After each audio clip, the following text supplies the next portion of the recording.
lead economist, Dr. Basu, the chairman and CEO of the SAGE Policy Group, and he conducted a review using the same materials, and his comments are stated here.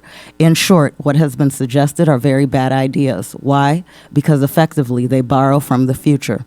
There is no new money that has been found, merely a reshuffling.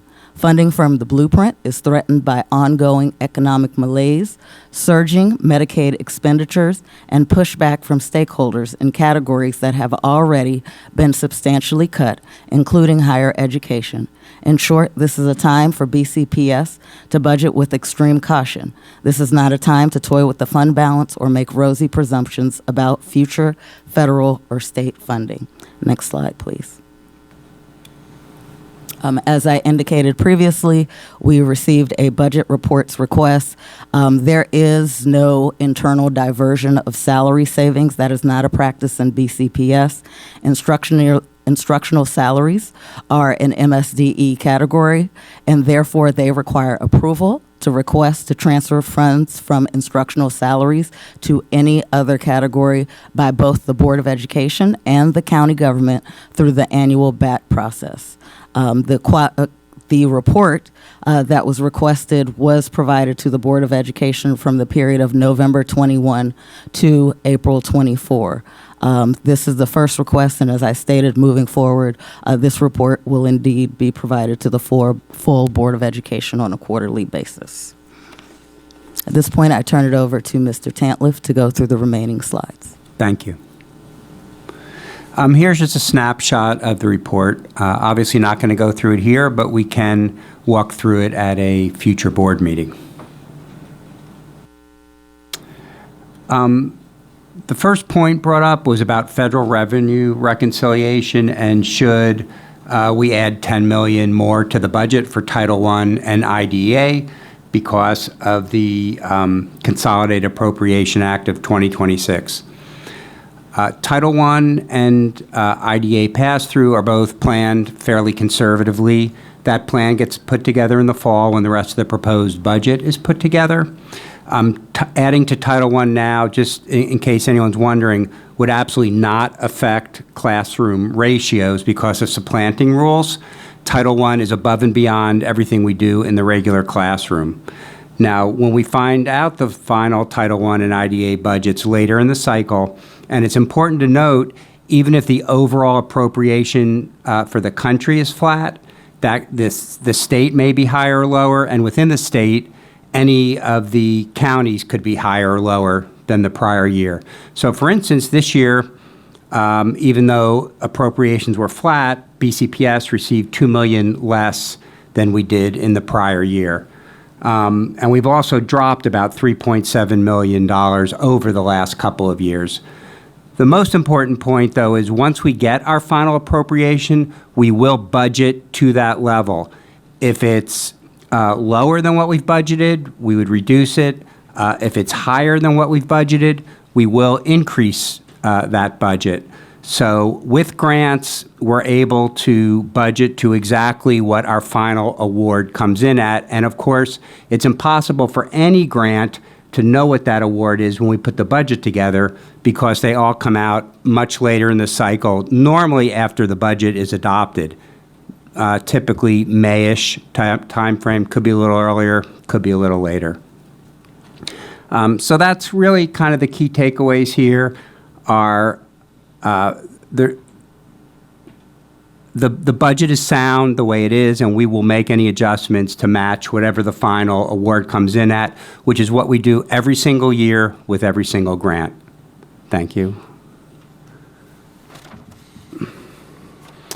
There was a point about vacancy rate realignment. Increasing, the request was to request the vacancy rate to 5.5%. Mr. Saris and Dr. Basu, you saw their comments on the last slide, and we've talked about this quite a bit over the last few sessions.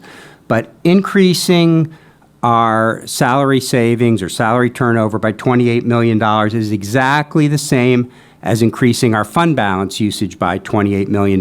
We are increasing the amount we're going to spend in our base forevermore by $28 million. So not only does that increase our spending by $28 million, it also reduces the amount of fund balance that's available at year end. And I'll show you in a couple slides what that looks like. It's really about the same. Our proposed budget is a 32% increase over last year, 50 million over 37.8 million. If you think about the increased salary savings in addition to the fund balance, it'd be the equivalent of increasing our fund balance usage by 106%. So really not fiscally prudent in the big scheme of things. And when you rely more on turnover, you're assuming you'll be keeping additional empty position or lower paid staff. Fund balance is our savings account. It's a precious, precious commodity. And if it goes, we end up being in a really bad fiscal position. So it is absolutely the definition of robbing Peter to pay Paul, robbing from our future to solve a problem this year, but creating a really large problem in the out years. This is a chart you saw a couple of meetings ago, but the difference here is on the left, what we did was increase our expenditures by $28.1 million, keeping everything else constant. This is a really simple example.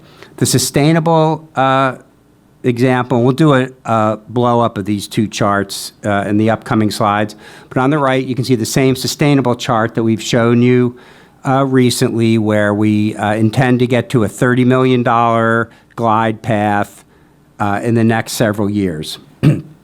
On the left, all other things are held constant, except that our salary variance, our salary savings, our expenses go up by $28 million. That's what's in the circle.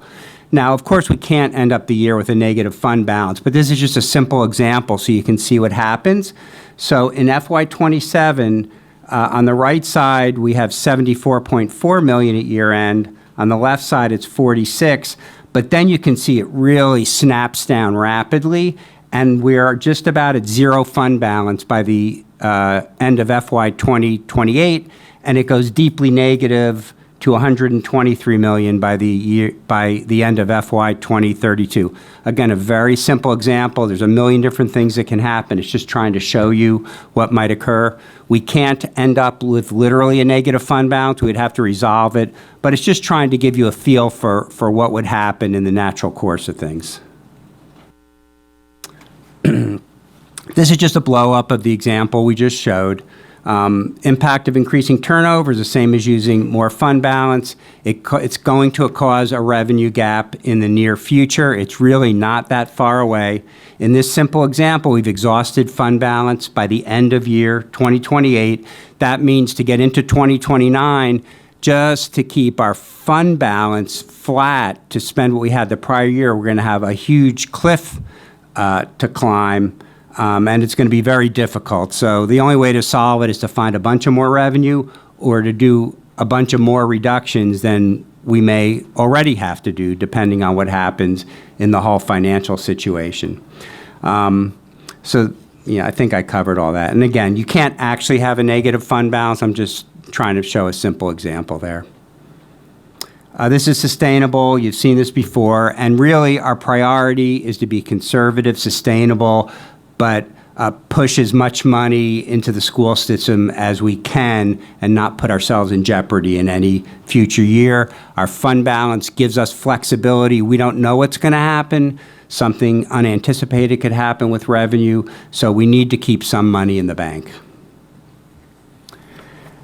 And then the next point was on staffing ratio, and the request was to increase our county funding by 3.9 million to, it was added to the prior slide. It would total to restore the funding ratio, but since the prior slide, it hasn't actually happened, the 3.9 million is really just an amount of money that's sitting out there on its own. But as the superintendent mentioned, she's working very, very closely with the county executive. And, you know, we're very hopeful that for the county executive's proposed budget, she's able to find funding to help close some of that gap and to restore as much of the ratio cuts as possible. Thank you.